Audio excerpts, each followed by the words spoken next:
Саламатсыңарбы, кымбаттуу окуучулар. Бүгүн мен силер менен адабиятта өзүнүн эмгектери менен, кылган иши менен, өзүнүн орду толгус, орду бар адабияттын бир жылдызы менен тааныштыргым келип турат. Ал киши Касымалы Баялинов. Касымалы Баялинов 1902 жылы 25 сентябрда Скол районуна караштуу Көкмойнок айылында Бардар үй бүлөдө жарык дүйнөгө келген. Бардар үй бүлө деген колунда бар дегенди түшүндүрөт. Эми канчалык бардар болсо дагы, бирок тилекке каршы ата энесинен эрте ажырап, туугандарынын колунда өсүп калат. 1916 жылы улуттук боштондук күрөшкө Кытайга Булдага качып, бирок Баялинов ошол учурда 14 гана жашта болгон. Эми андан кийин Октябрь революциясынан кийин мекенге кайтып келет, бирок мекенге кайтып келгенде да ошол жерде жыргап жашап калган эмес. Келери менен Кочкор айылында малайлык кылып, 1918 жылы гана Токмокко жөө келет балдар. Эми ар кайсы жерде иштеп, аскердик бөлүмдө жанагы ашпозчунун жардамчысы болуп да иштейт, дарыканаларда дары-дармектерди ташыйт. Бул киши башка жазуучулардан айырмаланып, баардык жумуштарды кылуу жана кулчулук кылуудан баштап эмгектенип өз жолун тапкан кишилердин катарын толуктайт. Эми бул киши 1916 жылдан кийин кулчулук көпкө узабайт балдар. 1919 жылы Касымалы Баялинов комсомолго кабыл алынып, Ташкенттеги 6 айлык советтик партиялык курсту окуп чыгат. Анан 1920-жылы 6 айлык педагогикалык курсту окуп, андан кийин окуусун таштабастан 1923-жылы Алматыдагы Казак педагогикалык техникумун, 1933-жылы Москвадагы Бүткүл союздук журналисттик институтун аяктайт.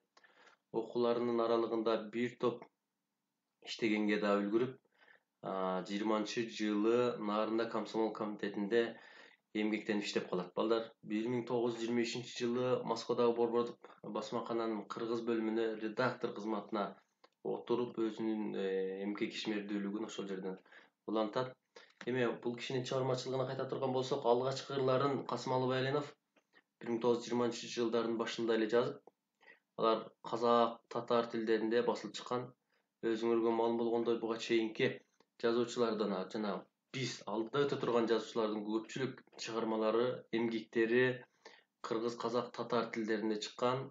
Эмне себептен дей турган болсоңор, ошол учурдагы Советтер Союзунун таасири десек да болот. Андан эми кыргыз тарыхынын оор күндөрүнө арналган белгилүү Ажар повестин жазып чыккан. Бул повест балдар 1926-жылы биринчи жолу басылып чыгат.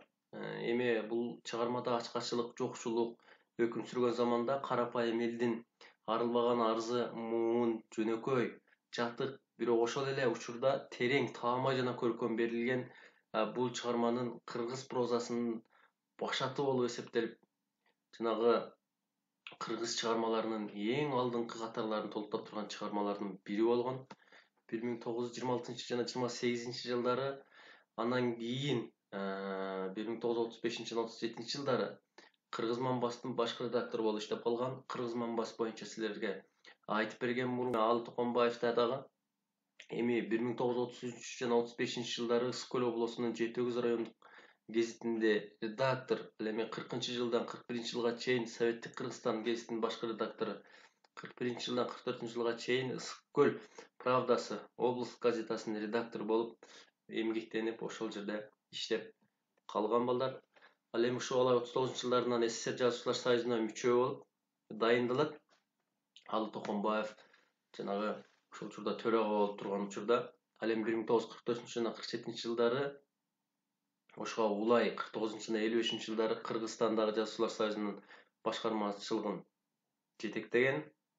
Андан кийин 47 жана 49 жылдары СССР Илимдер Академиясынын Кыргыз филиалынын Тил жана Адабият институтунун илимий кызматкери болуп иштеген. Азыркы Илимдер Академиясында ошол кыргыз тил жана бардык тилдер боюнча, бардык предметтер боюнча өздөрүнүн ушундай институт бар. Ошол институтта илимий кызматкер болуп, илимий ар кандай макалаларын жазып, ошол жакта эмгектенип калган. Эми Баялиновдун чыгармачылыгынын негизинде балдар Ысык көлдүн бойлунда деген операсы ар түрдүү жанрдагы бир нече музыкалык чыгармалар жаралган балдар. Аябай жакшы чыгарылган чыгармалардын катарын толуктайт, силерге да сунуштайм. Эми Байланов Кыргыздын алгачкы кесипкөй котормочуларынын бири эле деп дагы эскерип келебиз. Анткени ал Максим Горкийдин Макар Чудра аттуу аңгемесин 1929-жылы которуп, андан менен эле тим болбостон Александр Сергеевич Пушкиндин Кавказ туткуну аттуу чыгармасын дагы 37-жылы которуп, Руслан менен Людмила деген дагы чыгармасын которгон. Эми бунун чыгармасын которгон чыгармаларын айта берсек көп. Ошол учурда Онегиндин дагы чыгармасын которгон. Эми жана башка ушул орус тилиндеги жазылган бардык орус адабиятчыларынын чыгармаларын кыргызча сүйлөткөнгө дагы аябай аракет кылган. Эми ошондой эле балдар ошого улап жазуучунун өз чыгармалары дагы балдар бир эле кыргыз татар казак тилинде жазылып калбастан Азербайжан, өзбек, француз, англис, немис чет тилдерине которулуп өз окурмандарын тапкан балдар. Эми жазуучунун бир гана ажары эле дейт орус, немис ажар повестинде боюнча айтылып атат. Немис, англис, өзбек, чех тилдеринде жарык көргөн. Ал эми согуш мезгилиндеги кыргыз айылындагы турмушту чагылдырган Көл боюнда романы үчүн 1952-жылы Сталиндик сыйлыкка көрсөтүлүп, бирок аны албай калган дейт. Себептери так жазылбайт бул жерде дагы. Кээ бир учурларда жанагы ошол учурда жазуучулар союзунун мүчөлүгүндө иштеп жүргөндө пикир келишпестик дагы болгон деп айтышат. Кээ бир боюнча бул Баялинов өзү каалаган эмес деп айтат. Жана башка ар кандай жооптор айтылып келет. Эми ага бир эле мисалын келтире турган болсок, Баялиновду молдонун баласы, эл душманынын бир тууган деп, эл душманы катары дагы Алаш Ордо аттуу совет бийлигине каршы чыккан жана казак улуттук кыймылынын мүчөсү деп күнөөлөгөн кыргыз жазуучуларынын арасынан партиянын борбордук комитетине келип, ошол жерде өзүнүн пикирлерин дагы бергенге чейин барган балдар. Эми 1968-жылы кыргыз эл жазуучусу наамын алып, Октябрь революциясынын ардак белгиси менен 2 жолу эмгек кызыл туу ордендери менен, ал эми 41 жана 45-жылдарында Улуу Ата мекендик согуштун дагы каарман эмгеги үчүн медалы менен сыйланса, Байлинов 1979-жылы 3-октябрда 77 жашында дүйнө салып кеткен балдар. Бул албетте өзүнүн өрнөктүү өмүрүндө көптөгөн чыгармаларды жаратып, ошону менен эле тим болбостон кыргыз адабиятын чет элдерине, батыш тарапка дагы тааныткан адамдардын бири жана котормочулардын дагы сап башында турат. Себеби башка тилдеги чыгармаларды кыргыз тилинде ошол тилде өзүнүн эне тилинде жазылган чыгарманы ошол мааниси менен, дидактикалык мааниси менен өзүбүздүн тилибизге которуп келген жана кыргызча маанисине коюп, кыргызча жеткиликтүү түшүндүрүп берген улуу котормочулардын алдында турат. Эми бул киши боюнча өмүрү жолу боюнча азын-аулак кеп кылдык. Албетте мен ойлойм, бул силерге дагы жетишсиз. Силер дагы карап чыгышыңар керек өз алдыңарча. Анан биз силерге сөзсүз түрдө Байлинов боюнча, Алы Токонбаев, Тынстанов боюнча сөзсүз түрдө тесттик тапшырмалар болот. Мындай айтканда, экзамен катары сөзсүз түрдө ЖТС дагы бул боюнча келет силерге.